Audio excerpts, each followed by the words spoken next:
Welcome to the Warden's Archive. We are live today. I Super love it. excited to be here. Okay, 2 rules at the Warden's Archive. 1, do not lick the cursed artifacts. I have to keep telling you guys Too late. this. Too late. It's bad. Don't do it.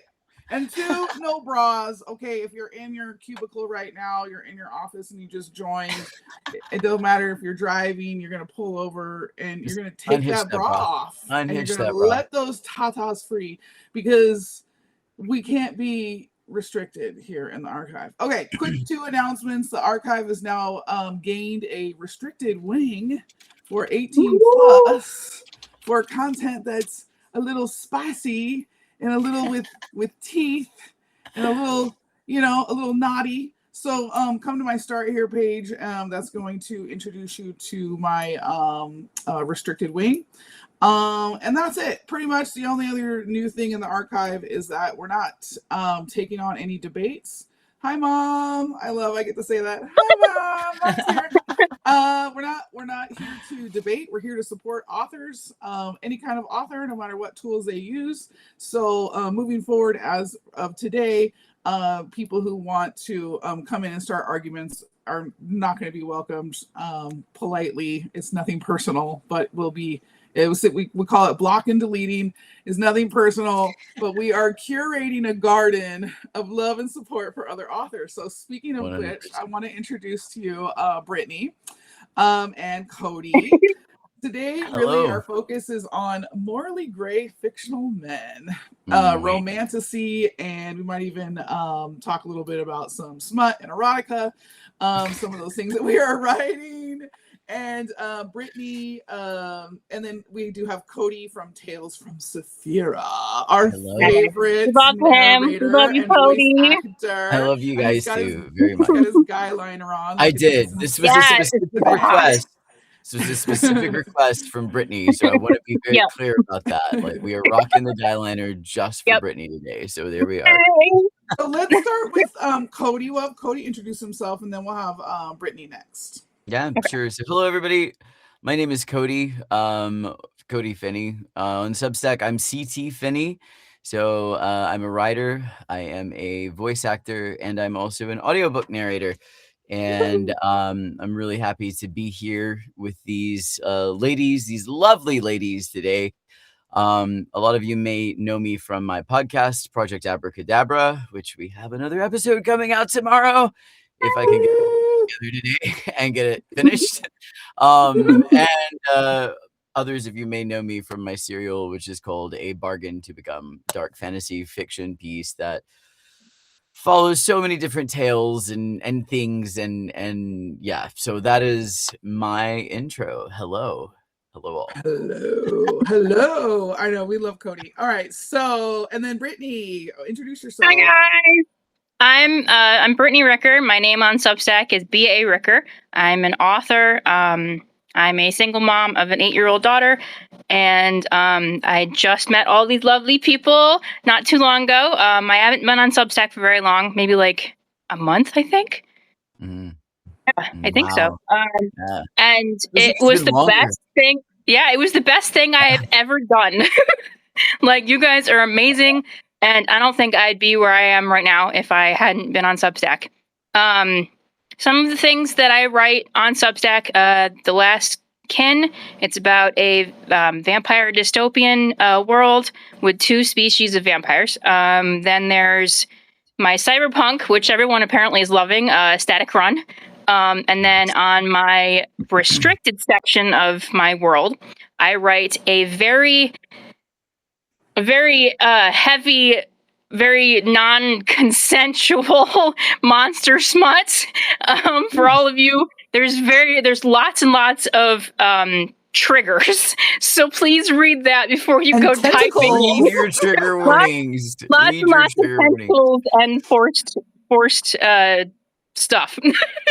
So yeah, and before we move on, we just want to make sure we have everyone's consent for this live.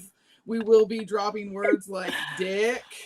So I hope you're not offended. I use cursey words a lot. I have a very vulgar vocabulary, so that can happen. Strong language, and we talk about things that are probably adult content especially on this live. So just FYI, my mom is a little shocked, but she can handle it. Sorry, Mama Abbott. Love you, Mama Abbott. Oh, I'm so glad you're here. She's Mama. Latharis Archives is here. Hello, Latharis. Glad that you're here. Let's see. Yeah, let's say hello to everybody. I also saw She is my German wonder. I love her so much. Latharis Archives. She's amazing. You guys need to check out we all of us now. So Brittany, I met Brittany. I think she was brand new. She just must have followed me. And every once in a while, when I have time, when I see new subscribers, I will go in and message them. So this was a day I messaged her. She said, I'm new. I got a book coming out, and my marketing team said I should start a Substack. And I was like, great, welcome. Let's see if I can help you out. And I just welcomed her into the world. I introduced her to Cody. We got on the Discord. We have a completely unhinged Discord group that Cody runs. I have a Discord group. It's a little more tamer. I don't know how that happens, but Cody's Discord group has quite the culture that we're building in there. It is. And if you want to join it, just come and subscribe to Tales from Saphira, and he can send you a link to his Discord. It's a lot of fun, and we have fun in there as writers. We give each other prompts and ideas. So Brittany has a book coming out called Blood and Ink. Brittany, would you like to share about your book? Okay, so it's about a author in New Orleans who has a dream about a pendant. She writes about the dream, and the pendant in the dream is actually real. She doesn't know that. A super fan, she calls him, asks her how she knows about it and actually attacks her. She doesn't know that he's a vampire. It's got vampires in it. And then a detective vampire has been watching her for a while. His name is Davin. And he comes and rescues her. And he just pulls her into his world, and she learns about vampires and learns that it's not a very safe place to live in New Orleans. Yeah. And it's very low spice for you that don't like a lot of spice. It's very implied fade to black. And at the end, there's a cliffhanger. So, so what you're saying is we'll read your book and we're not going to know how big the dick is. Oh my gosh. Yes. Not in graphic but there's also there's also two dicks because it's a reverse harem. A reverse harem, which I love so much. Yo, I only just recently figured out about reverse harems. I'm gonna be totally real with you guys. Like when I read about this like phenomenal like artistic concept, I was like, how have I been missing stuff like this for my life? Like these are the types of books I want to write. There's another vampire named Andre. He's the Cajun brother to Davin. And he owns a bar called La Vault, which is the vault. And it's very, yeah. And I got to speak up really quickly because I have to say, like, for those of you guys who are watching now, if you are a fan of Anne Rice, you will absolutely love Brittany because correct me if I'm wrong, but you were heavily influenced by Anne Rice. Influenced by the Interview with the Vampire, and I was also very heavily influenced by Anita Blake, by Laurel Clay Hamilton. Yeah, hell yeah! So you will absolutely love her shit if that is your niche. Subscribe to her; you will not regret it. Nice. All right, guys. So now we're just doing what are you drinking? So mine is so boring today, El. I've got my mix of Bai and coconut water and my mason jar of moonshine. Nice. I've got a Jamaican Me Happy and a Viking Monster. Ah, nice. Very interesting. Cody, so you're doing the Judy Garland cocktail that I like to do so much, where you take the upper to get you like excited, and you take the downer to get you like back down to level. Okay, nice. So yeah, hi, I'm Cody, and I'm drinking water. That We've never seen weird Cody. for you. We've never seen Cody drink water. You never saw him drink water before. It's always whiskey and beer usually, but today Yep. we're doing water. We're doing water. All right. So if whatever you guys are drinking, pop it in the comments. We want to hear. Because it's probably more exciting than you think. Unless it's water. Just make something up. Just tell us you're drinking vodka. Christy says, Cody, I'm so disappointed. I am too, Christy. I'm so fucking The last disappointed live, in we had myself. whiskey and wine, and wait, we had an upper. I was like lit by the end of my last live stream with Elle. You were. It was so Diet fun. Coke. I love Diet Coke. Diet Coke and root beer, yeah. Diet Coke and root beer. That's very interesting. And root beer, yeah. I'm more of a all Diet right, Dr. so Pepper fan, we are all fantasy authors. Well, who write men that probably shouldn't be allowed near other people. So let's just establish the baseline here. What's your villain to boyfriend pipeline look like? Are we rehabilitating or are we enjoying the damage? Villain to boyfriend pipeline. Let's see. Like that. So I don't know. I kind of like the damage because I want to fix him. That's why they call it fantasy. My favorite type of men to write are the ones who need to be fixed. So that seems to work well. I don't know. If I look at like what do you think? What is your ratio there for your writings?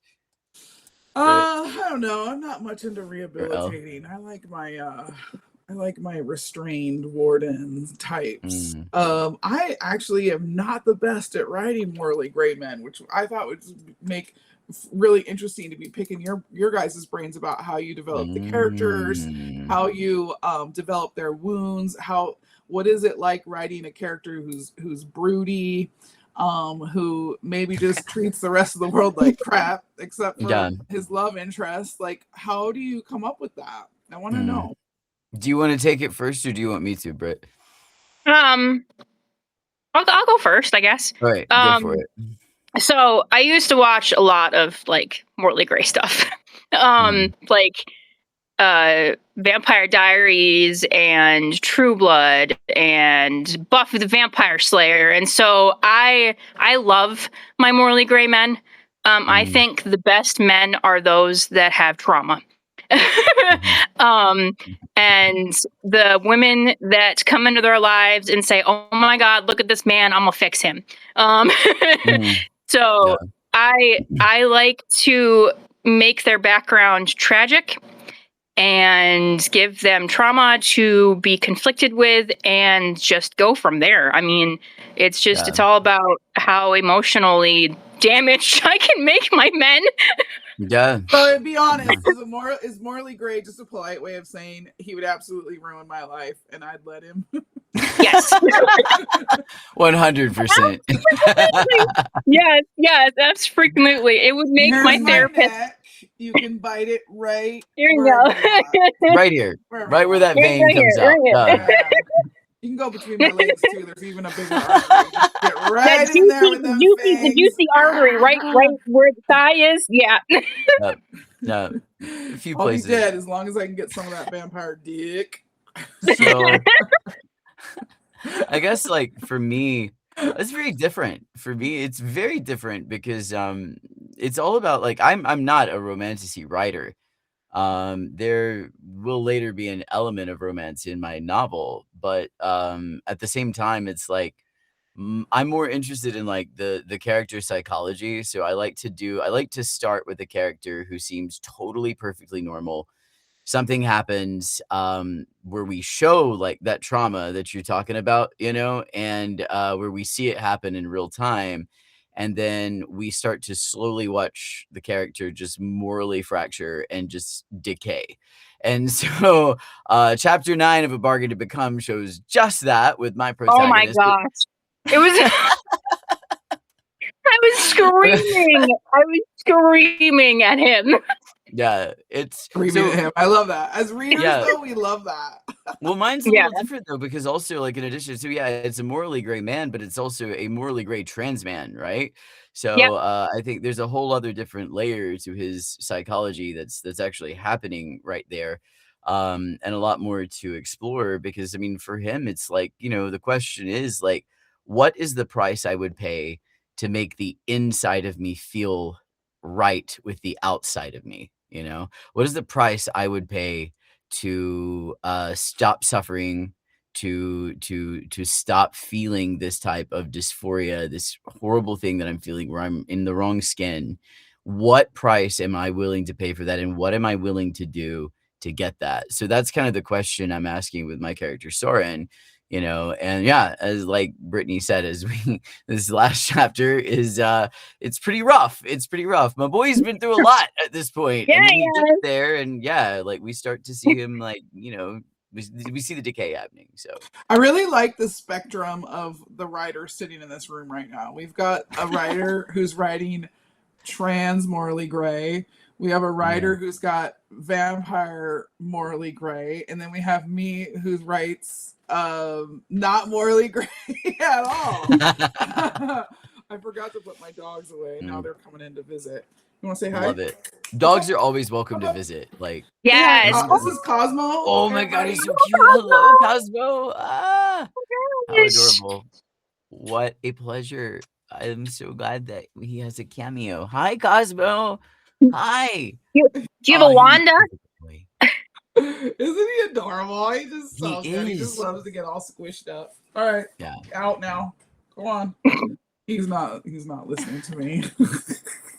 Do you have a Wanda to go with your Cosmo? A wand? Wanda? A Wanda. Like Fairly I'm Odd missing the Parents. reference. Wanda Yeah, and Cosmo. Fairly Odd Fairly Odd Parents. Parents. Yeah. Oh, okay. All right. Yeah. He doesn't know what I'm talking Thank you about. very much. So you have two fairy characters. You have Wanda and Cosmo, right? So they're these fairies, and they're like the godparents for this young boy named Timmy. And He'll get so himself they're into just so much they're trouble. so derpy and they're so crazy and zany. So yeah, like Cosmo and Wanda, total pair. Hi, Yeah. Amanda. Amanda joined. Hello, Amanda Talavera. Love to have you here. Hi. Welcome. So, okay, the next question for all y'all. What are you sniffing? I've got, what are you snorting or sniffing? I can't breathe very well, so mine is a doTERRA breath. So if you see me going, or like, it's a little like cocaine, but not as expensive. So the last thing I sniffed was probably poppers in a club in like 2021. Oh yeah. You guys I am very virgin to drugs. I think the only thing I've done is marijuana. Oh, and ADHD drugs because I'm ADHD. So well, yeah, I mean both are gateways, girl. You're on your way. Don't come to Vegas. We will corrupt you. I love it. All right, so yeah, we got a good spectrum here. One, on one end, he's a little broody and keeps secrets. On the other, he has a body count and a throne built on it. So where does morally gray actually start for you guys? You want to go first, Britt? You want me to? No, I need to think about this. You go. Okay. So where does morally gray actually begin? I think it begins at the first questionable choice that the reader actually sees the character make. So for me, you have a character that's presented with some sort of thing or event in your plot, right? And up until that point, you can say like, oh, you can try to like backstory the reader with lore and stuff, but I feel like until the reader actually sees them in real time. But what that depends on, I think, is like building this like almost like portfolio of like normalcy for that protagonist, right? So we see their baseline read, and then their baseline's going on, their baseline's coming on, and then suddenly maybe mid Act 1 or towards the end of Act 1, you have a decision that this character has to make that compromises their morals in some way or the other. And so that is for me when it actually begins. Yeah. I like that because we were talking about that before. I was like, well, how do you write that? So really, I could do that. You can outline all the baselines and then outline the fractures and sort of start building in the fractures. That's good. How about you, Brittany? You know, I've never actually thought about this. Linda! Linda's here. So, Linda! Hi, Linda! Yeah. It's like you give the character a situation where they have to choose from what they're used to and what is happening in front of them. And it normally is like a loved one and like something very like, so it's like an artifact that they really, really want and a loved one, and the loved one is dying. So do they choose the artifact or the loved one? They normally go for the loved one and burn the whole place down. Yeah. We like that. Or you can even make it based on the emotions, right? So like for me, the choice for Soren is, does he choose his baby daughter? His daughter. Or becoming a full man. Becoming the man he wants to be. You know. It's like, well, you went for the fucking jugular there. We're all screaming at him, baby. Well, yeah, or, you know, yeah. Well, I mean, the last chapter's on Hinge. He's like, we're not fucking around here. So, I don't know how much. I don't know how much you want spoiled. I don't know how much you want spoiled, but he like yells at his friend and like tells her basically that. Oh, for a bargain I need to get caught up. I did start reading one of your stories, Brittany, and I was like, this is interesting. I'm not much of a monster smut girl. I did my start reading this book, this monstrosity of a book. Which I had the privilege of reading from for the first time ever on the last live stream I did with Del. Good book. Yes. Now, I'm not like really turned on by the whole monster smut thing. Like it doesn't take me to the bedroom with my toys by any means. But it was fascinating. Brittany has one out. Have you serialized it yet? The one that I read with the assassin. It's called A Gift That Betrays. It's called A Gift That Betrays. It is on my other publication, Gifted Sin, on Substack. And I have 3 chapters out now. And I plan on doing 2 more books that go with the series. So in the second one, there's going to be mutated insects and plants. And the third one, it's going to be devils and demons.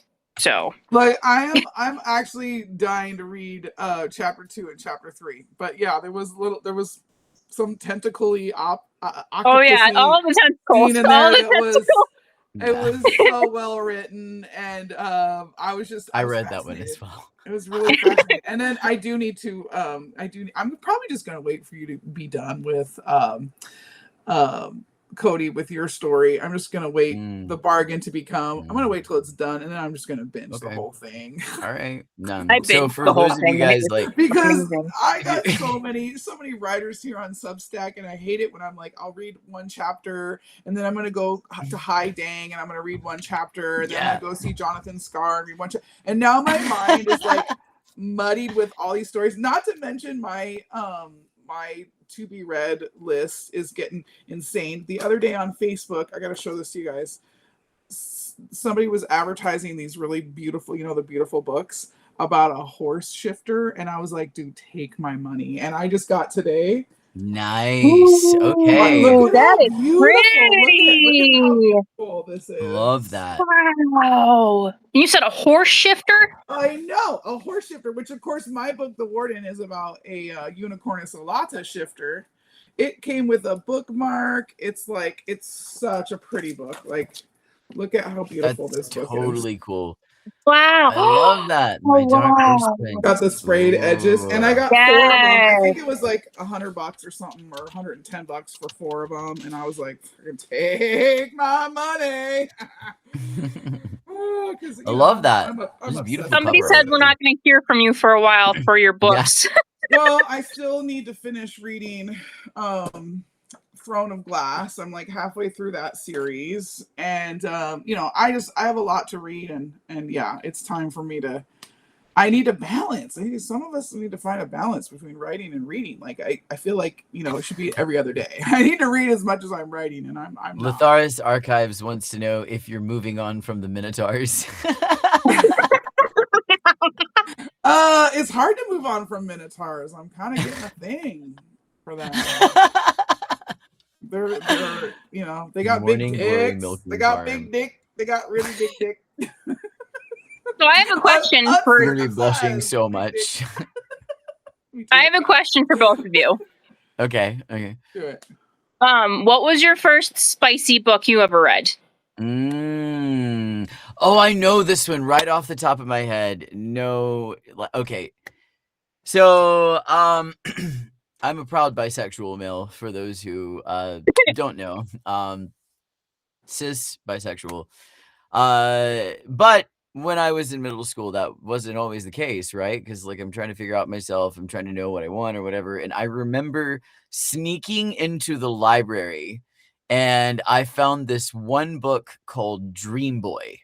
And so the wild thing is like I kind of got like intrigued because like I'd been reading like low-key online like yaois and fan fictions and things like that written about 2 male characters, right? And so I was like, and so then I took that curiosity a little bit further, and I was like, wow, there's actually published content on this, right?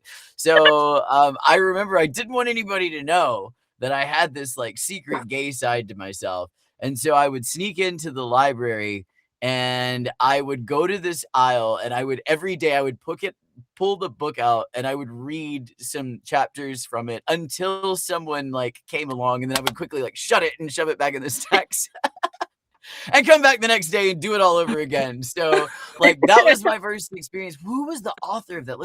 Did you have a backup book that was like, you know, something stupid that you had that you would pretend that or you like were a reading, like you were paper binder around the book, like a book behind the book that you were like.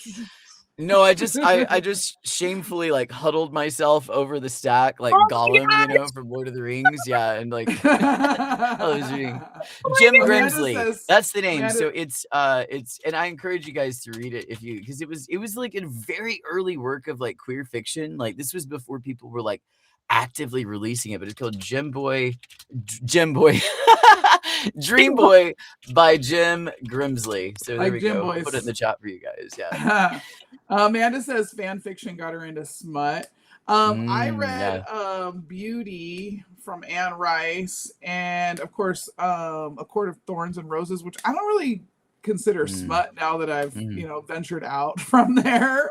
But it did have it had like, you know, you're reading fantasy. I'm used to just reading fantasy, and there's not a lot of smut in fantasy. You're just reading this fantasy book, and then suddenly there's like this sex scene, and it's like she's describing penetration and all this, and there was so much tension building up to that moment. It was quite gratifying smut, I thought. And a lot of people call her book smut, especially the last book in the series, which she's adding on to the series, but right now the current last one between Nesta and Cassian is a lot of is a lot of sucking and fucking. Really. And Cassian's my guy too, so I think that was, and I liked Nesta. A lot of people didn't like her. She was a really like bratty character, like she's just intense, and I get that. Like maybe that's why I liked her. Anyway, what about you? What book got you into it? So I didn't get into smut from reading. My ex-boyfriend got me into it from videos on not so nice websites. But my first smut book was actually just recently when ACOTAR got popular. I was like, wait, they make spicy fantasy books? like I didn't really know a lot about it. So somebody posted on Facebook a book called Lights Out, and that was my first smutty book. And it's very much it's got like knife play in it, and he pretends to be a burglar because she wants him to be, and she's a nurse, and I was a CNA at the time, and I was like, that's kind of hot. Were you projecting into this book, perhaps? Yeah, kind of. I was like, oh my god. I'll do that. Oh my gosh. Yeah, that's funny. What's the line between morally gray and just a red flag with a jawline? I think there's a definite line with that. I mean, any fuckboy can be a red flag, right? But I mean, what it comes down to is the question of like, does he know he's a piece of shit? And if he does know he's a piece of shit and he still does the actions that he's doing, then you're not morally gray. You're just a piece of shit. Yeah. Like, you're a fuckboy. Like, that's what it is. But does he not know? Does he not know that he's a piece of shit? And like, is he? Well, is he that leads me to my next question too. Like, do your morally gray men know that they're the villain, or do they just have this whole internal monologue like justifying? Because like, I don't know. It's two different reading experiences. Yeah. Why don't you want to take that one, Britt? So are we switching to the second question? Or can I answer the first one yet? Answer them all. Okay. Yeah. So, morally, I think the difference between morally gray and just a dude with a jawline who thinks he's morally gray is how they treat their loved ones. Like, let's just give an example. Freaking the Joker to Harley Quinn. He's not morally gray. He's just an asshole. Yeah. But Batman with Catwoman, he's morally gray, I would think, kinda, sorta. He gets that way later on. But yeah, it's just, I think to me it's all how you treat the people that you love. Because if you think like you're above everybody, like you're not morally gray, you're just a fucking asshole. Right. And I think there's also like a part of it to where it's like you have I think it comes down to like this question of conscience, right? So like, what is the character's conscience saying, and is the action that they're performing like in like a direct sort of like antithesis to like what their conscience wants them to do? And then I think that is when you start to get them into that morally gray area. So I mean, yeah, like you said, like for instance, like Batman with Catwoman, right? Like he's supposed to be this paragon of justice, and he starts to have this like tryst with this woman who is just absolutely not that, and like but I think him. yeah, exactly. And so then there has to be that question of like, well, what dilemma does it present to the character, and how do they react to it? And then like, can that dilemma be justified? So you can be maybe Machiavellian about it. Do the ends justify the means or whatever? Like, then you're getting into that morally gray character territory, I think. You think morally gray characters can be redeemed, or is redemption just some kind of like sand off of everything that made them interesting? That's a good question. I think it depends on if they want to be redeemed. Like, you can't, the whole premise, like, you can't change somebody if they don't want to be changed. So, like, if they don't want to be changed, like, there's nothing you can do about it. But, like, if they see that their trauma is hurting other people and they don't want to, they hurt people. But if they feel that they know that they're hurting people and want to stop, like, yeah, but like, you can't fix somebody that doesn't want to be fixed. Yeah. Can you imagine a fantasy book though, where you got this morally great character and he's just like, he's playing that line and you're just loving it and you're eating it up, and suddenly he meets, like, he finds Jesus and he gets baptized and he's leading prayer groups? You would throw that book so far. I would throw the book out the window. I'd be like, no. I would be like, Give wow, me my really morally great trash back, please. Just like, how much we tolerate in a book that we like would never Yes. tolerate in real life. I love that. Yeah. Yeah, So let's see the physical stuff. Let's get physical. Let's get specific. Let's see. Describe your ideal morally gray man silhouette. Because I do have opinions about jawlines. I'm not apologizing. I'm with you. I'm totally with you on that. I have strong opinions about jawlines as well. And cheekbones. I love cheekbones. Yeah, I love cheekbones. You gotta have cheekbones. Yep. So let's go. All right, Cody, you go first. Describe your morally gray silhouette. Okay, let's see. I would say the outline of the hair needs to be like slightly tousled and a little shaggy, to where there's like a sort of like a windswept effect going on here. I would say, am I describing men or women? Which of the two am I describing? I think we're doing morally gray men. Yeah, we're morally gray men. Okay, here. all right. Yeah, all right, so in that case, then the next part of that silhouette, I kind of want to see, like you said, there's got to be like a very sharp, sort of like defined jaw. You need a very strong jaw as a morally gray character, because there's a lot of shit you have to chew, right? And you got to sit and you have to chew on it. So then get the jawline, and it needs to be like a longer, sort of kind of slender neck with sort of a narrow chin. Like I can see that. Wow. Broad shoulders are necessary, I think, for a morally gray character. You want to get like broad across the pecs too. And then I like a narrow waist, so I like there's more like a slender kind of like chiseled sort of waist. And then of course like long legs. He has to be tall, right? He has to be tall, he has to be dark, and he has to be like mysterious and intriguing. But when we're saying tall though, how tall? I'm gonna say, well, let's see, I'm like telling on myself 5'10", so like I guess tall to me is like 6'1" or 6'2", somewhere in that general vicinity. All right, see, because tall is yeah, we'll get to that. Okay, so that's probably my silhouette. Yeah, the silhouette of my morally gray character. All right, we're gonna pass or smash Cody's silhouette of a morally gray man? Smash, fully smash. Of course, smash. And Linda likes your guy liner. All right, I saw Brittany, that. describe your morally gray silhouette of a man. Okay, so like Cody said, he's got to have that short, tousled hair. I like black, to be honest. That sharp jawline. Hair colors. I thought it was just a silhouette. Right. The sharp jawline, because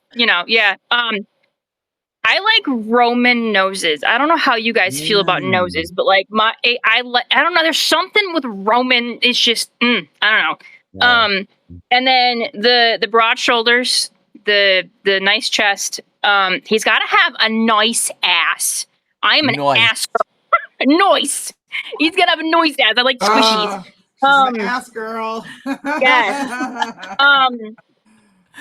And I like thick, muscular legs. I don't know why. Maybe because he can pick me up with his lift with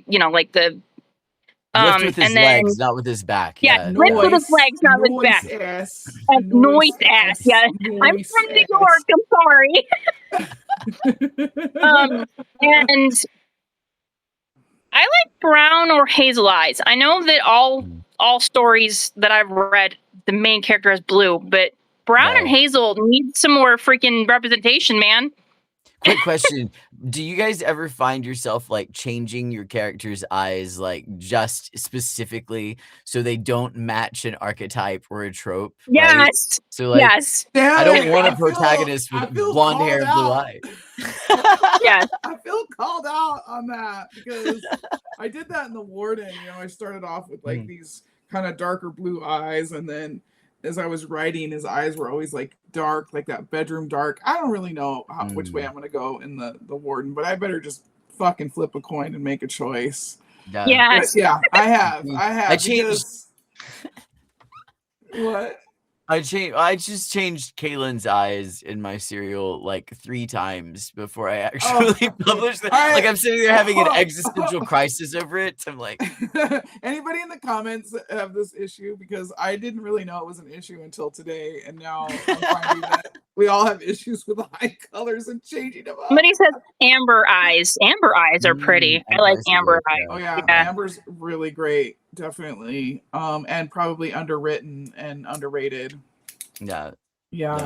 Well, my silhouette of a guy is, your pretty standard hot fantasy dude, except I'm not 5'2". So my fantasy is this guy can pick me up and do me against the wall. Like I'm gonna feel light in his arms. Like he's gonna be able to pick me up, swing me around, and do all the cool poses that I do when I do photography and I see a man with this tiny woman. I'm like, great, pick her up and throw her around and pick her up in the air. And like I've never experienced that. And guys who have tried it, I told them don't, because you're gonna pull your fucking back out. So please don't. And I'm like, God, maybe, but I'm happily married and my man's pretty strong, but I would never, I would be like, don't do that right now. You'll throw your back out and we don't need those types of problems. So I picture this guy being like a freaking mountain. Like he's strong, he's big, like his hands are going to make mine look like tiny, like his bone structure is going to make mine look small. But then the same, that sharp jawline, those like gem eyes, that like kind of curly dark hair that he puts up half in a man bun. I don't know so much about tattoos. I could take them or leave them. Oh my God, I love tattoos. But definitely want that like washboard abs with a devastating little like dip on the hip. Oh my God, yes. And a painfully large uncircumcised.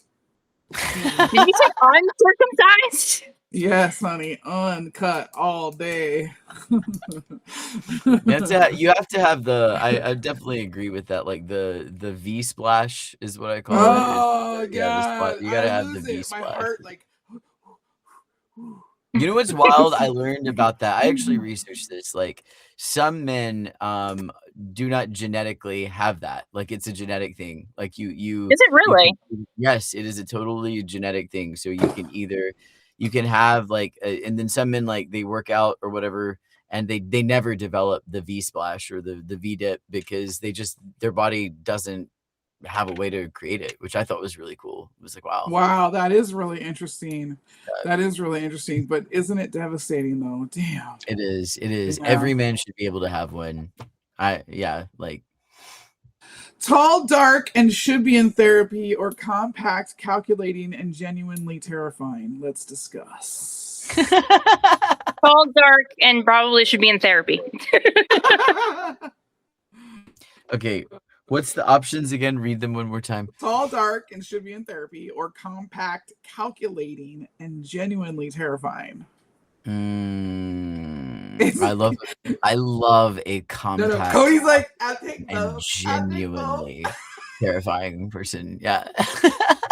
Yeah, right. I'll get sandwiched between both of them because I can't pick. So I'll do them. Then both. That's when you start writing reverse harems. Yeah. Oh, I am writing one actually. I'm gonna drop it next month in the restricted wing. It is a reverse harem relic. It's a female protagonist who's looks like she's close to 60. I'm not sure. Again, I don't know if you guys have problems with age, but I'm always rewriting age as well. Is that your pirate one?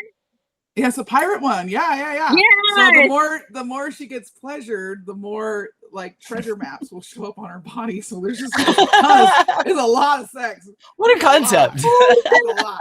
It's really great. It's actually really cool. I'm just kind of rewriting the first 4 chapters now because it just started off with like bam, sex. And I was like, I got to create some tension here. I really wanted at least like 4 or 5 chapters to get writers kind of like biting their knuckles. And then finally, every chapter you guys will be reading it and in your bedroom privately because they're hot. They're really, really, really hot. These pirates are like, oh. All right, you guys want to play Smash or Pass? Yeah, we can totally do. All right. Smash Pass your 4 homework tequilas, right? was to pull some characters. I know, and I So totally flunked my homework because I did. I got my homework done. It's Smash Pass or 4 tequilas. Mm-hmm. So what does 4 tequilas mean? 4 tequilas means I will do this character after I shoot 4 tequilas, which is kind of a pass, but but not. No, it's not a pass. It's a smash, but it's like a, what is it? It's a pass if I was sober. It's a smash if I was. Sorry, I'm having technical difficulties. All right, I've got one for you. I can start us off. I just found one. See, all right. Okay. We should wait.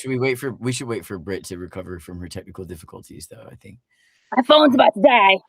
All right, not good, but now you have corrected it. All right, so I'll go first. So Smash Pass or 4 tequilas. Would you smash or pass Quasimodo from the Hunchback of Notre Dame? Oh. Also, the writer Victor Hugo, the original. Hey, everybody who's watching right now, hop in the comments. Smash Pass or 4 tequilas. Smash Pass or 4 tequilas for Quasimodo. I'm gonna pass because he's gonna get me pregnant, and I'll probably have a litter. It wouldn't just be one. I'd be pregnant with like 4 or 5 babies. That if I'm passing, I'm running for the hills. No. So you're gonna be Esmeralda. You're gonna be the bitch who's just don't even take your clothes off around me. I'm done. Can we talk about for a minute like how cruel that is? Like, not you, but Esmeralda or you, whatever. But she's like, she meets him. They're talking. They're getting to know each other. He pulls her out of her shell. He wants to protect her. He'll do anything for her. And I'll be damned if she doesn't take off with the fucking blonde guy and blue eyes. Who takes off with a blonde guy? I'm just kidding. Just kidding. I mean, I would. So Lothara said 4 tequilas. So Lotharis Archives just needs 4 tequilas to do Quasi. And then Christy is gonna pass just because she needs to be more flexible. That's funny. That's funny. All right, what about what do you got for us? Me? Brittany. Yeah. Character. Okay. I don't have pictures because I'm on my phone and it's kind of hard to do that with the computer. But Damien Salvatore from Vampire Diaries. I'll pull up a picture of him for everybody. I know. Oh, here it is. Salvatore. Oh, damn. Yeah. Right? This guy? Yes. This Ian guy. Somerhalder. Yes. Vampire Diaries, Damon Salvatore. That smile in his eyes. Oh my god. Yeah, that's a pretty oh god, that was another. So here's what I love about Vampire Diaries is it did what Twilight did, but it did it way better in my opinion. Oh my god, yes. And so he is adorable. Like, the choice between Damon and Stefan is so challenging for me. Smash repeatedly. But I'm gonna go with Damon. I'd repeatedly smash. Yeah, Damon that's definitely. And then right off with him and Ray's Hell somewhere. Yeah. He is the pinnacle of morally gray men, in my opinion. Yeah, I could see that definitely. Yeah. Well, who cares? Now you're inspiring me. Now I have to look up a few more. I know, right? Okay, guys. I can't give you any ACOTAR. I put that on the list, but you guys haven't read Throne of Glass, so you don't know who Rowan Whitethorn is. Nope. Well, you know what? Let me just pull up a picture of him. But he's Rowan Whitethorn. Oh god. Oh god, it's a good picture. Very nice. On his face, though. That's the thing. You gotta find one with a tattoo on his face. This is probably more. Wait, find like the Rowan picture. That one's pretty good. It's a little dark. I don't know if you can see it, but he's devastating. He's devastating. He does have tattoos on his face. Here's a good one. He's a fierce warrior. He's like very muscular, really tall. Wow. Perfect jawline. Yeah, I love the silver hair. Silver hair. Silver hair. Yeah. I love the silver hair. Yeah. Yeah. So you guys are gonna smash it, right? Definitely. Right. Let me see it one more time. I was selfishly researching my next one, so let me see it one no more worries, no worries. Here you go. I've never had a thing for the silver fox type. I'm gonna pass. Yeah. Okay. Yeah, I know. Sorry, that's disappointing. I know it is because he's hot. He's hot. He's super hot. He is very hot. Very, very hot. So if I'm gonna do silver hair, I'm gonna do like Sephiroth. Like that's more my silver hair type. You know, like Final Fantasy VII. Like I would smash that. Yeah, absolutely. That long hair. Yeah. Yeah. Yeah. We did the Hound last time. Let me go. I got you. Okay, so here's one. Your turn. This is from Hemlock Grove. I don't know how many of you guys have seen Hemlock Grove before. Oh yeah, yeah. You guys, you did? Okay, cool. A long time ago, but yeah. Okay, so you have Peter Rumenchek. Would you smash or pass him, or 4 tequilas? I'm having a hard time seeing him. Yeah. Okay, let me see if I can pull up a better picture of him here. There you go. Maybe that one's a little bit better. Peter Rumenchek. Smash pass. Oh, he's handsome. Yes, I love the facial hair. The werewolf in Hemlock Grove. Yeah. Oh, well, he's a werewolf. You got me right there. I don't need any more. Nah. I freaking love werewolves. Yeah, there you go. That's really good. Yeah, yeah. I would probably smash. Yes, Peter. he's hot. I don't know. It's I can't tell if I would smash him or if I just want to be him. I don't know which. I'm gonna pass him because I'm gonna pass. It just, even if he's a werewolf, it just looks like I would smash him. It's just like I would like literally smash him. Like literally, he would be smashed. He would be smashed. Yeah, he would be like a pancake when I was done with him. So we'll just, I'll pass. Yeah. Oh, Christy says 4 tequilas. She's a dog trainer. Damn it! That's a good one. I'm sorry. I love you, Chris, so much. Oh my god. Oh, God, that is funny. That's funny. No one call PETA, please. I'm dead. I love that one. All right. So how about the Darkling? Yes. Yes, I love. Yes. I can't see it that well. Yeah, I'd probably maybe a couple of tequilas in, and yeah, I would go with it. What's the actor's name? Have you seen it? Have you seen Shadow and Bone? Oh my God, he is so devastating. Yes. He's so devastating. I feel like I missed out on something. And it's a great show, and it's actually one of the very few fantasy shows that finish. And he is devastating. He is just devastating. From the moment he shows up on the scene, I'm like running up to the screen. Cody, his name is Alexander Morozova. Alexander Morozova. But it's not Alex, it's Aleksander. So on anybody who likes fantasy here, just earmark that and go watch Shadow and Bone. And then if you haven't read the books, like I ordered the books after watching it because I just thought the world building was incredible. But I actually used AI to kind of break down what things meant, because when you watch the first episode it can be kind of confusing. So I said, hey, explain this world to me without giving me any spoilers to AI, and then I was able to like block right into it and follow it, and it was great. It was really great. So I'm still gonna go with 4 tequilas on that one, just because his eyes are like a little weirdly like aside, like they're like kind of more like over here. I don't know, there's a little asymmetry happening that perturbs my like sexual senses a little bit. Oh, when you see him on screen, you're gonna come and make a little note on your Substack. I take it back. I take it back. I don't need any. But he is he is the villain. Like he's not. He is, but Man. He is just what he's like. I don't know, especially on television, probably one of the hottest villains I've seen in fantasy. Like he's devastating for sure. All right, so we got any more for Smash or Pass? I did my homework, so I have 5. I've got 4 left. All right, well, let's do it. Let's do your 5. Okay.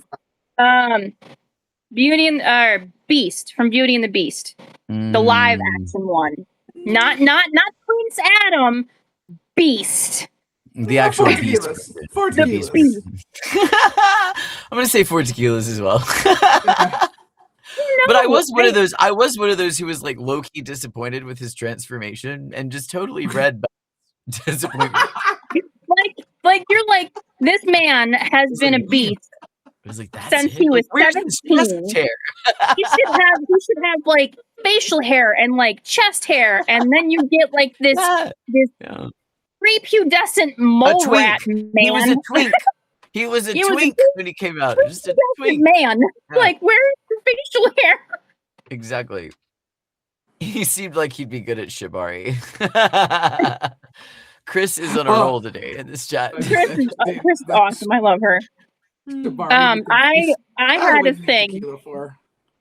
I had a thing for the Beast growing up. So yeah. All right, so you're Smash. Okay, what's your next character? I'm smashing.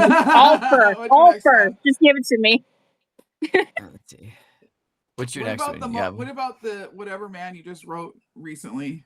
Would Smash or Pass? Oh, the man I just wrote recently is a half serpent guy. And he flicks his tongue out, and it's split. But wait a minute, like, are we talking like D&D like Yuan-Ti to where it's like a humanoid serpent shape, or is it like we're talking like Naga where it's like he is just totally all snaked up? So it's human body snake features. So like he's got like scales up here and down his neck, and he's got the split eyes and the tongue. Oh, I would smash. It's it's funny you should say that because like he's got slick back blonde hair, and his eyes are green, like emerald green. You write some really interesting characters. You do. I feel like my guys are like kind of generic now. Damn.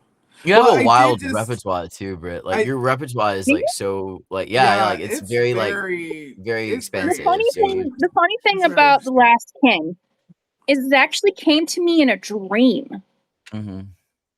So like a lot of the stuff that I think about either come to me when I wake up first thing in the morning, or I have a dream about it. It's really, I have the most vivid dreams. It's really weird. I do too. Yeah. I have a lot of my content comes from dreams. That's crazy. I love when I meet other writers that have who here who's watching right now has crazy dreams and writes from those dreams. I want to know. Just put in the comment. Yeah, I just wrote a parody about Adam and Eve where Eve takes a serpent and uses it as a strap-on against not against, but yeah, the serpent is actually the strap-on that she uses on Adam, and I did it in King James version, like as if I rewrote Genesis. It's funny. Head first or tail first?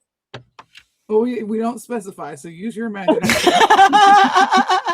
You just read to find out. The snake is cooperative. The snake is cooperative. Like the snake's into it. So I mean, I don't know. Oh wow! To keep the snake.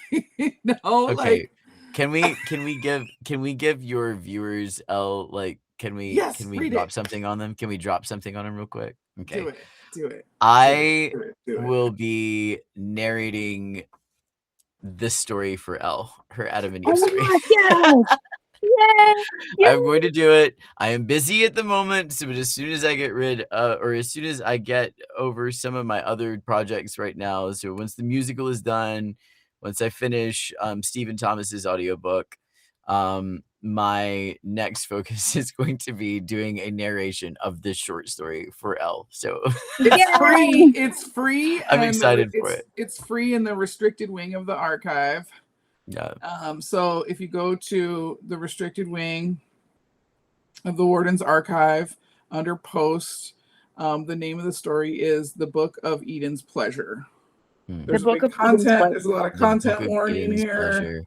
And it is one of my favorite parodies I have read in a very long time. I love it so much. And here's the thing. It's because of Cody's Discord group that gives me these insane writing prompts. And they were just joking around with this writing prompt. And I was like, dude, this is practically writing itself. Like,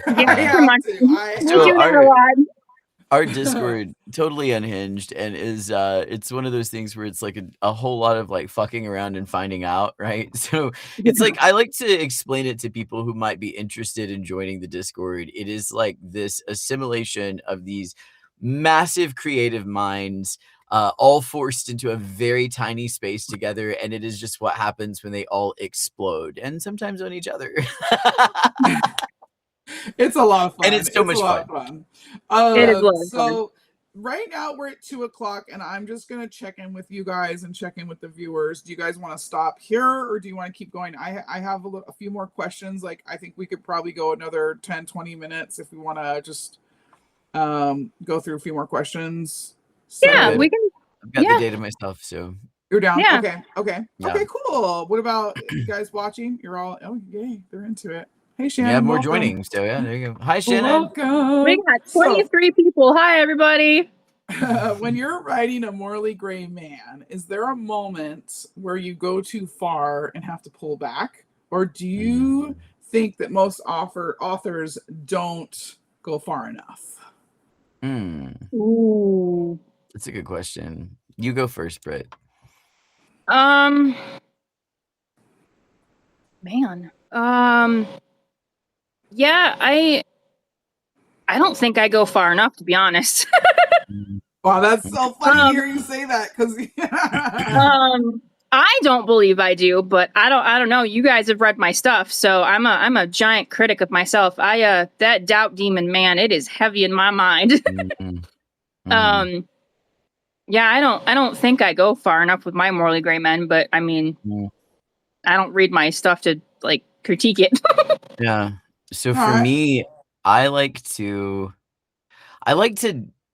do something like edging. So I push them right to that point, and then I draw them back a little bit, and then I push them to it again, and a little bit further this time, and then I pull them back a little bit further, and then all I'm gonna say is by chapter 12, something is gonna happen in A Bargain to Become that's like, what are we doing? So it's going to be pretty scary. I love that. Yeah. I love that. And I haven't really written, I would say my morally gray men, there's one. I shared with you, Cody, I shared with you the song. I said, look, I wanted to try to take a stab at a dark fantasy. And I went through Harmonic Record and wrote a story about he was a boy. He grew up with like losing his parents and having to raise his brother, and he was never he was pretty ordinary, and he kind of like let himself get into the dark side and did some really horrible things to get a hold of a song that will suck the life out of another human. That's basically what this story is about. And I don't know when I'm going to drop it, probably in a few months or something. I probably will want Cody to narrate it. And it's first person, which I never, ever, ever write in first person. Neither. So I was like a challenge to write first person and to write morally gray. And for me, I feel I was like, even just writing morally gray, it just felt like too much to me. It just felt like too much. But now when I'm reading a book with morally gray, like an author could go very far, and I'm just like mind blown. Like I'm into it. Like I'm just like, they could keep going with this, and I'm like, but it is so hard for me to write. So I'll just say that. One of my favorite books that I always every time I'm in interviews and people ask me like who were my influences, I always forget to like mention this influence, but she was a huge influence in my own writing. She does morally gray so incredibly well, and it's C.S. Pacat. I don't know if any of you guys have read her stuff before. She wrote the Captive Prince series, but she has a new series out now called Dark Rise. And so she's got 2 books in it. The last one's coming out really soon. I have the audiobook. I've been listening to it all the time, so I'm looking forward to like finishing it. Anyhow, huge influence for me. And in her second book, Dark Air, she does Morally Gray so fucking well. It's like a master class of how to do that sort of like edging thing and that building tension, with your characters in that. So check it out if you haven't seen it. I'll type it in the chat so people can see us. I'm definitely gonna have to go look that up now. Is anybody who's watching right now write Morally Gray Men? Just put yes in the comments if you do, because I have a question for you. I don't know if you guys would be able to answer this, but like when you write your Morally Gray Man, like, are you genuinely surprised that your readers love him despite themselves? Like, are you writing them and thinking like, oh my God, are my readers going to like him? Are they going to love him? So Amanda and so you guys answer that question. Yes, I do. Never surprised. Okay. Oh yeah. Okay. So you guys aren't surprised. You already know. You already know. Mm-hmm. You already know that readers are licking it up like ice cream. Okay, fine. Good. It's good to know. One reader told me to make my character more violent. Oh yeah. Yeah. I'm pretty sure I'm gonna get readers at some point that are gonna tell me that too. I write the Wardens. Yeah. The Wardens are really incredible characters. I am so proud of that archetype that I write. I absolutely love the Wardens, but a morally gray trope. What's a morally gray trope that's overdone? And what's one that's criminally underused? Overdone, the morally gray detective, 100%. I am so over morally gray detectives. Like, it's not even novel. Detectives are just fucking morally gray. I used that in my book, so I feel called out. So I was gonna say, I'm sure you do it well. But no, it's just I read it a lot. Like, detectives, and Brittany's over there writing vampires and detectives. So, but that's the twist. Yours is a vampire. I've never read about a vampire detective before, so I'm sure it would. So it's very hard to write a vampire detective because he has to be in the sunlight, yet he's a vampire. So. Like it's easier to write them as nighttime detectives, like nighttime beat detectives. But yeah, detectives are a lot. They're overused. They are. There's some good ones in the comments. I want to hear what you think's overdone. But we got a killer to catch the killer. Oh my God, yes. That's always overdone. The killer to catch the killer. The tyrant with the golden heart. Absolutely. I agree with those. Mine is the sorcerer detective who kills Cannibal Faye. I guess that's overdone. I've never heard that one before. I know it kind of feels new to me, but overused the healer with questionable morals. Okay. Yeah. Okay. Yeah. Interesting. I'm trying to think of underused tropes. They're like underused tropes. Like underused, the healer with questionable. I think that one is. Yeah, I haven't. To me, that feels almost real life. Like it feels like there's facades of like the healer conscious man who's what I want to say. I think circle, and he's like that's like the tantric man leader. Who's like, I'm here to heal you, but actually just to fuck you. I like the nun. The nun that questions the system. I want to read a little bit more. I don't feel like a lot of stuff like Doubt was like one of the last ones for Have you guys read or saw his Dark Materials, which is another completed fantasy on HBO? His Dark Materials actually has a character on there who used to be a nun who now studies like I don't know if you call it like particles, like what the bleep, literally what the bleep, anyway, his Dark Materials, like it's cool. It's really an interesting, like multiple worlds coming together. It has so much plot, like it's got a lot going on in it, but it does have that. I wish I had HBO. I don't have HBO. Yeah, no. I have Netflix. I had to toss some money in there to get it, but I was like, I just want to watch more fantasy, and they never have it. And then when I do find it, a lot of times they cancel the series right in the middle of it. And I've gotten on like Reddit conversations about this, and it's like, why are they constantly canceling fantasy? And one is, there's a couple reasons. Fantasy is very, very expensive to produce.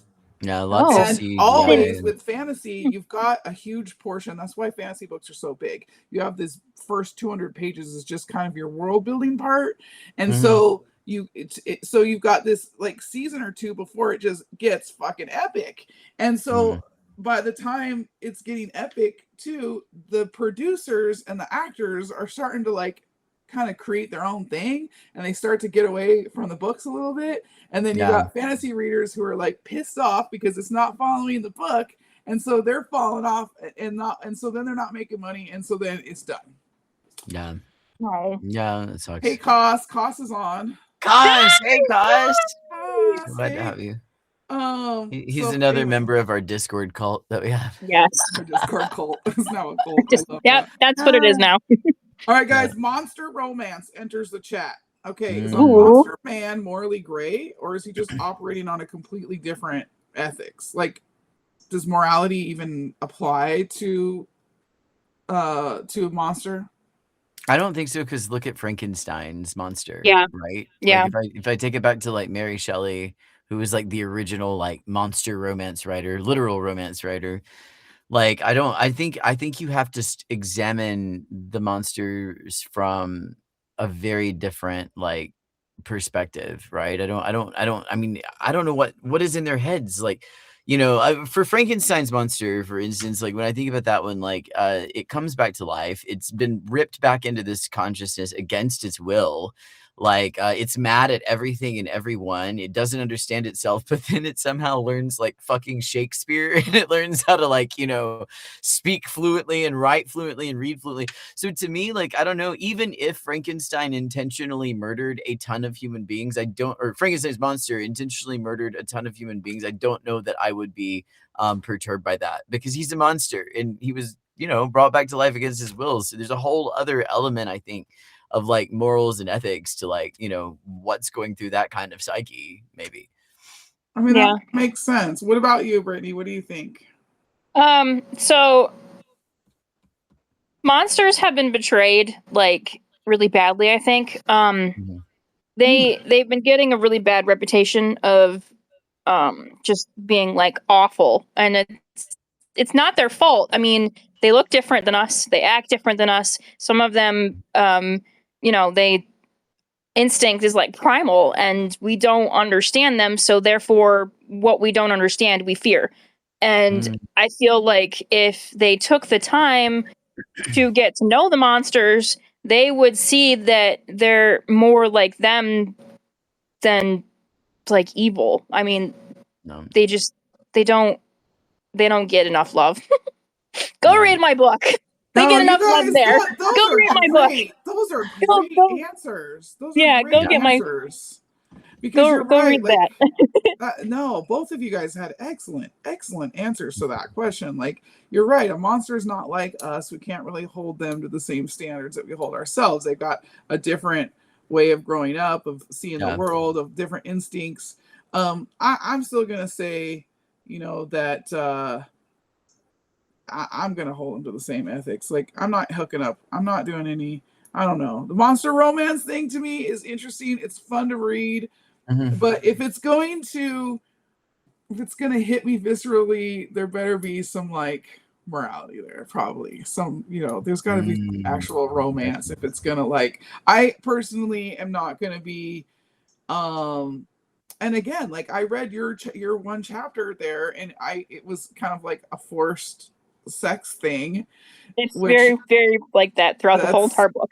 Yeah, and I'm basically reading it. I'm reading this because it's like it's yours, and I did enjoy it, but not like in a way where I would go and look for books like that. Like, I don't want like, my books always have strong female characters, strong female protagonists who like are looking for consent, and I actually want consent written into my books. Like, I want in all my romance that there's like is this okay? Can I do this? Because like so much of what's on Hollywood and in the dating world, guys just like go in for the kiss, you know, they don't ask, and they think it's sissy. And a lot of women that I know in our book circles too would think that's kind of sissy. But personally, I want to be asked, can I kiss you? I think it's hot. I think it's sweet. I think it's hot. And it's also respecting that I am in charge of this geometry around my body and in my body, like this, and I get to say what comes in and out of this circle. So by you asking me, like, you're respecting that. And that's, I mean, that's what my husband did on our first date too. Like, he would never, unless he had the invite, he was not coming into that circle. And it shocked me at the same time. It wowed me. And my husband was like that too. Yeah. And here we are 8.5 years later. So anyway. Congratulations. Oh, thanks. Final question, and be honest. If your morally gray male lead existed in real life, would you actually want to meet him? Or are you fully aware that's a no and you would love him safely from the page? My morally gray anti-hero, if he exists in real life, would I want to meet him? I have said this multiple times, specifically about Soren, my protagonist. Yes, I would absolutely love to meet him in real life, and I would probably fall really hard for him, you know, like, I mean, he's got that, like, he checks off my list of like my type. He's kind of a brat, number one. I might be a brat tamer, I don't know.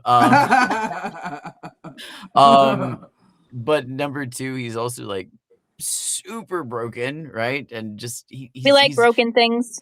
Well, he's like an animal that's like trying to like escape from this cage that he's in, not just like the whole, you know, male female dichotomy, but also like the sociological expectation for him to be like who and what he is. So me and him would be like fucking rebels together. We would raise all kinds of hell, like, and it would probably end pretty toxically and pretty tragically. But I would be there for it the whole way. Sure. What about you, Brittany? I would definitely want to meet Davin and Andre in real life. Davin is very protective, and I love the protective touch her and die trope. That is like my thing. And Andre, he's very suave and like kind of can read you like really well, and I like that too. And I would definitely want them both to turn me.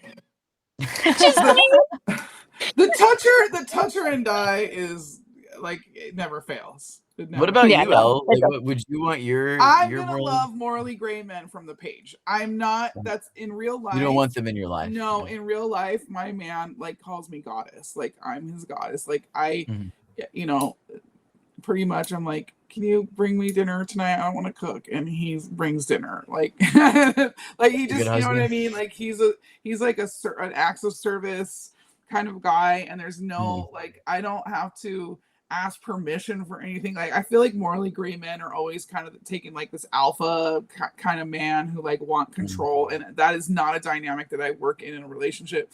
Like, not that I'm, okay, yeah, I am kind of alpha. Never mind. You're totally alpha.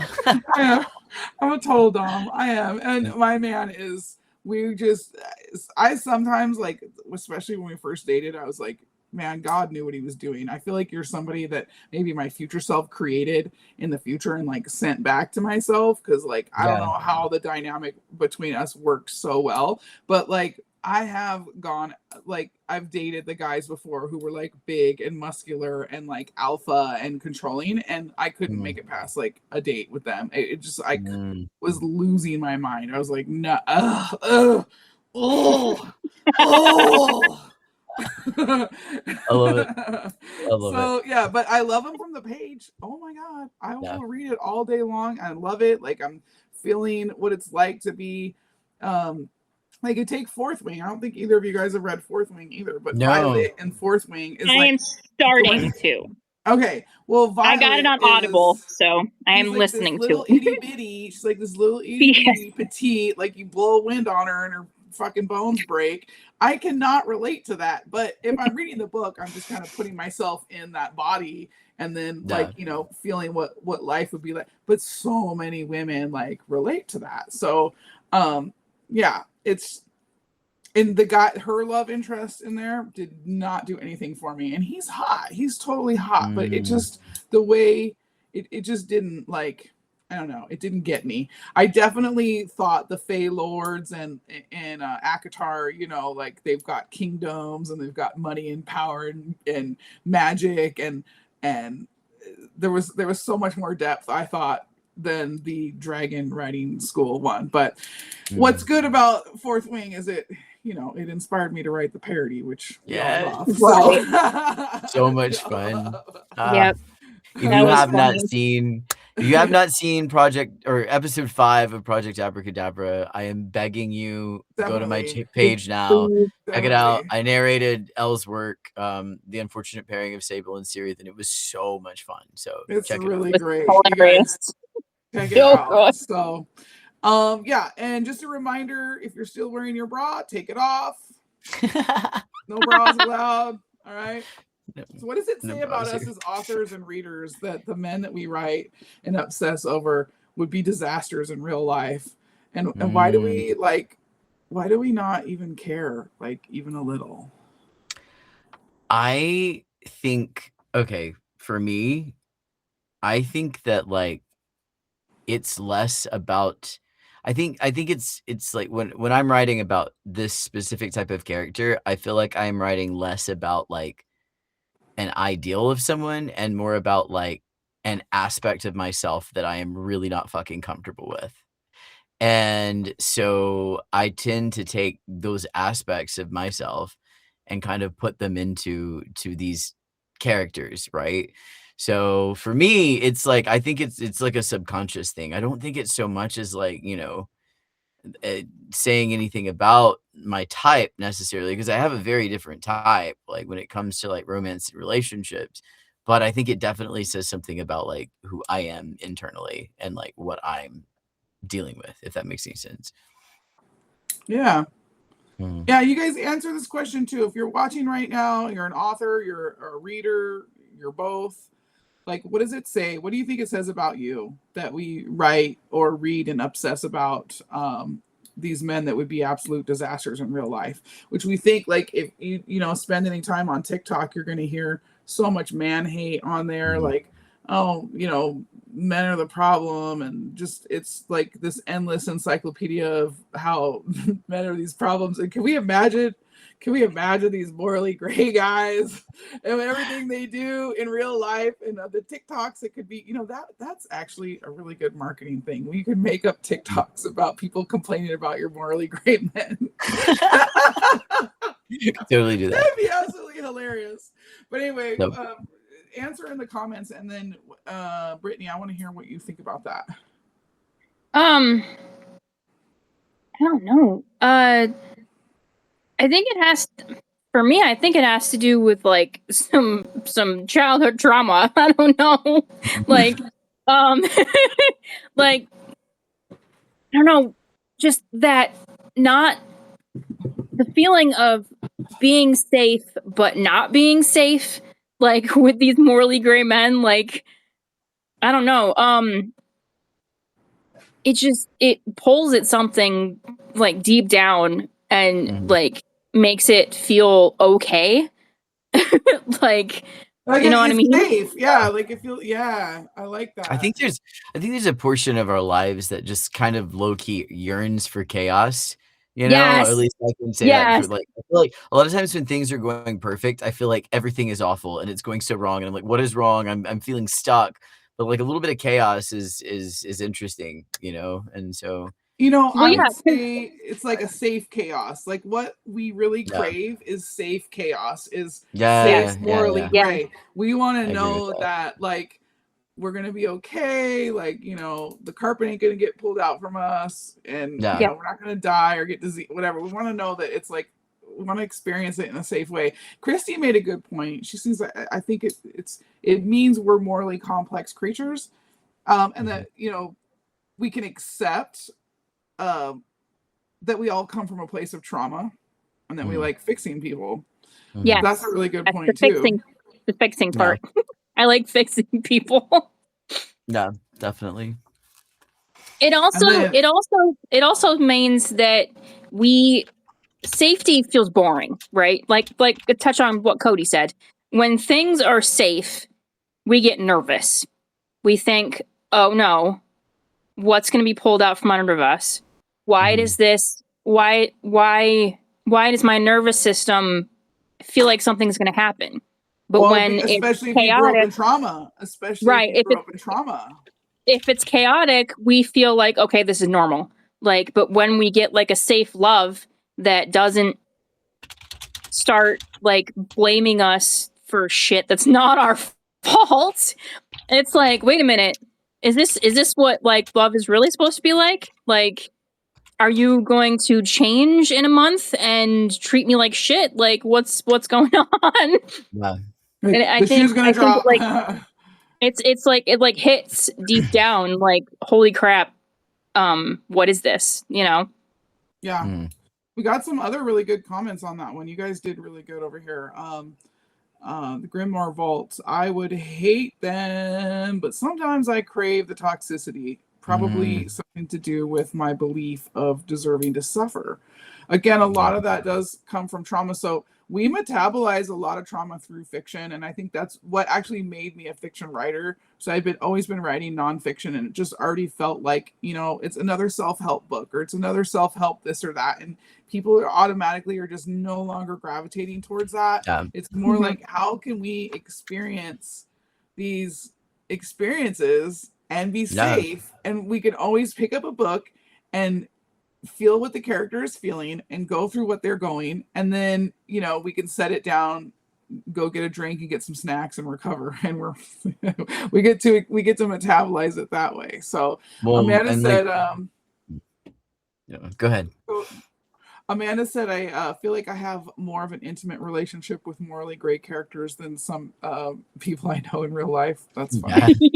Linda said, Safe Chaos is Cody's chat Discord. Yes. Yeah. It is Safe Chaos. Yes. You can always mute it when it gets to be too much. But you're going to come back to like 278 unread messages. Yeah, man, I go to sleep and there's like freaking 99 plus messages. I'm like, I am not even going to read it. I'm just going to go down to the bottom and ask people to just summarize what just happened. Give me the clip notes. Clip notes, please. Someone else's suffering is better than my own, and escapism is top tier in fantasy. Absolutely. Escapism is definitely top tier. Yep. Absolutely.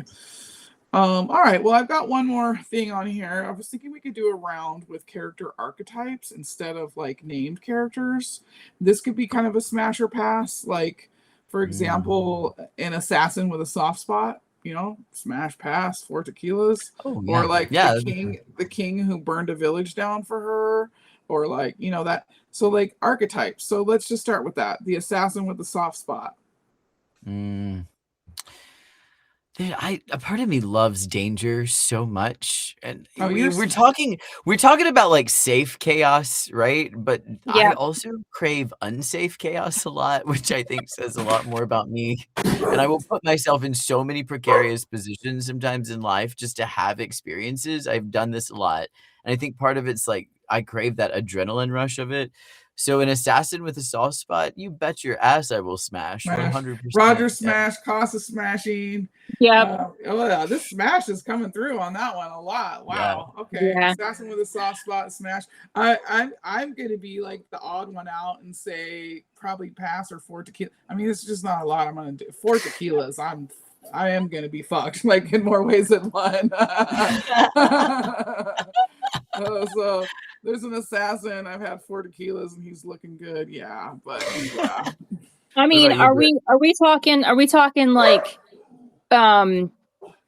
Assassin's Creed assassin, because yeah, I will definitely smash him. No, the thing for me is like I know, like I'm gonna get with this person who I know is like slit throats and cut off heads, and I just yeah, but he will take care of so many people for you, like the mean girl in high school, or like mean girl. You want me to go kill the mean girl? I'm gonna give you a list. Like, here's a freaking list. Go take care of these people for me. Yes, all day. All right, how about the king who burned a village for her? I'm smash. Yes. Mm-hmm. Yep. King. Smash. King. A king that burned a village for her. I know. When you think about it, though, when you think about like that's a mass murder. I'm like, an assassin is like just killing one or two, right? But I don't know. I think 4 tequilas. All right. But I want to take it Cody, back. I think I'm 4 tequilas on that one too. Cody, Dany from Game of Thrones. That's different. Yeah, because she's technically a king that burned the kingdom. Oh, that's true. But she doesn't. God. But she doesn't do it. Oh well, she does. Yes, because she really kind of does it for her translator. Okay, you called my bluff on that one. I have already in previous live chats expressed like how much I am in love with Daenerys Targaryen. So yes, that would be smash and marry 100%. Yeah, but we're talking about Dick here. Okay. No, okay. Well, then I'm passing. We're not talking about the V. We're talking about the D. Okay. The Fey Lord. What do you think? No, you don't. The Fey Lord with rules about lying. The Fey Lord with rules about lying. Yeah. Like, what do we mean? Like, can you clarify? Like, so yeah, like if you lie to him, you're dead. Intense. He's intense. So I'm a horrible liar as is, so I think I'm good. You're good. So I'm a horrible liar. One thing that alcohol does. What if he does this? You're like, okay, smash, and then he gets naked and like he's hard, and it's like this. And then you're like, yeah. And then you're like, oh, it's so. And then if you lie to him, you're gonna get fucked. Yeah. Okay. So I had to pass that. I'll take him on 4 tequilas, and I'm fortunate because if it's that big, then I can just turn him around and top him. As I said, it's good for oral and anal. Yeah. And plus, tequila makes me just insanely honest, so I will not be lying on tequila. It makes me terribly honest, actually. You guys, this is Nomi, and I think she's pregnant. Do you think she's pregnant? I don't know. I can't tell. Teats. Look at her teats. Yeah. I mean, has she been fixed at all? Do you know? She's not. She hasn't been fixed. She's not fixed. She could be. You might have kitties coming. I think we're gonna have kitties. She's so cute. Isn't she sweet? I have loved the pet cameos today. They make me so happy. I know. We don't usually have pet cameos on the Warden archive. So let's see. You guys have anybody else want to throw in an archetype that I haven't like those of you who know about wardens. So wardens in Ithara, they're usually pretty hot. They're like a warrior type, but they're bound to their oath. Yeah. I would smash a warden. Yeah, I would smash a warden from Ithara probably. I would marry a warden. I haven't had the pleasure to read your books yet. I'm gonna have to go ahead and do that. And now that I'm done with Cody's for a minute, well, he makes the next episode. Read Bound by Adornment. That's a really good way to kind of get familiar with the warden energy, the warden archetype. Roger said he'd be a warden. He loves the warden archetype. Loves it. Well, you guys, if you have any questions about writing Morally Gray Men or questions for me or Cody or Brittany, now's the time. We're kind of coming to the end here and we're going to be wrapping this up. So just pop in with the questions. Anything else I can tell you guys is that people kind of came on a little bit late. I do have a new restricted wing of the archive now, which is hosting my erotica, my fantasy erotica. And I do have a free story on there right now. And I'm going to be narrating that free story very soon. I can't wait. It will be uploaded on her Substack. You will be able to listen to me read this amazing parody. It's actually more of like a parody more than it is a smut story. You'll absolutely. I love your parodies. Laugh. They're awesome. They're funny. I do have some good. Mary Pothead is. I think we might be about 3 chapters away from wrapping that up, and I might have to bring her back because Mary Pothead is extraordinarily popular. People who are absolutely loving that story. If you know, I get multiple readers and comments every month, so I might have to bring that back later. But yeah, so check out the Restricted Wing. You guys, you can subscribe to it. Even though it's kind of connected, but it's not. So you can subscribe to it so you know when there's new stuff coming out. That's it. What else did I say? That's it, I think. Yeah, you can put your bras back on because we're about to wrap up. And again, or don't. Licking the cursed artifacts, you guys. I can't tell you to don't lick them. Stop it. Stop it. Stop it. Guys, check out Tales from Saphira. If you're not subscribed, subscribe. Check out B.A. Ricker. If you're not subscribed, subscribe. Both of them have excellent serials going right now. A Bargain to Become, Blood and Ink. Well, you're not. You're sharing Blood and Ink, right? No. So, Blood and Ink is actually published, and I don't think they want me putting that on Substack. But I do. Can readers buy it? Really good. Okay, so it's coming out this fall.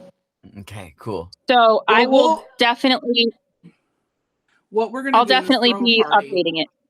We're gonna throw like a webinar party or something for your book launch and get everybody in there. At least, you know, if we can get 50, 100 people to the party, all buying ebook, it'll be a bestseller overnight. So. We'll definitely hey, you guys, if you're in the Warden's Archive, like you're in our community, we want to see you succeed as an author. We want to see your books succeed. So you can always just hit me up in my DMs if you want to get on here and do a live stream with me and talk about what you're writing. I'm open for it. The other thing I want to share, which I'm super excited about, is I got an editor who's going to help me edit the Warden. Yay! And we're doing it chapter by chapter. Nice. So I decided I'm probably going to share like maybe the first half of the book or the first quarter of the book, and then the rest of it I'll put behind a paywall, but I'll be serializing it as much as I can. I can't commit to a schedule with the Warden because some of my chapters are very dense. I do need to do a lot of trimming, a lot of editing. There's a ton of rewriting. It's pretty intense. But I am not going to get the Warden done if I continue to keep writing other stories and sharing them on here. So I've decided to work with this editor chapter by chapter and be sharing it. So the Warden is going to be coming to life on Substack first, and I'm super excited, you guys. It is like my baby. I'm very excited for this. And it is about a Warden who searched for 10 years. He's not the protagonist, believe it or not, for a very specific anomaly. There's extremely rare shifter who can shift into Unicornus alata form, which is a winged unicorn. And she's extremely powerful and doesn't know it. And she's kind of just a forest girl who likes to bake bread and garden. She loves a garden. She just she doesn't like, she's never, she loves horses. She's just not like she's not that, what do you call it, driven to rule or to take over. And it's very interesting how the world meets her and what she has to go through on a daily basis, just being who she is. So I'm excited to share the Warden with you guys. And thank you so much, everybody, for joining. Thank you, Cody. Thank you, Brittany. I'm so happy to be in connection with you guys. You light up my life every day. We love the Discord group. You guys, it is so amazing to be a writer and to be connected into a community of amazing other writers. So you guys, thank you so much for joining us, and we will see you on the other side. Bye. Bye. Take care, everybody. Bye. Love you guys. Bye-bye. Love you. And we're still live. I can never figure out how to. I promise. Okay, all right.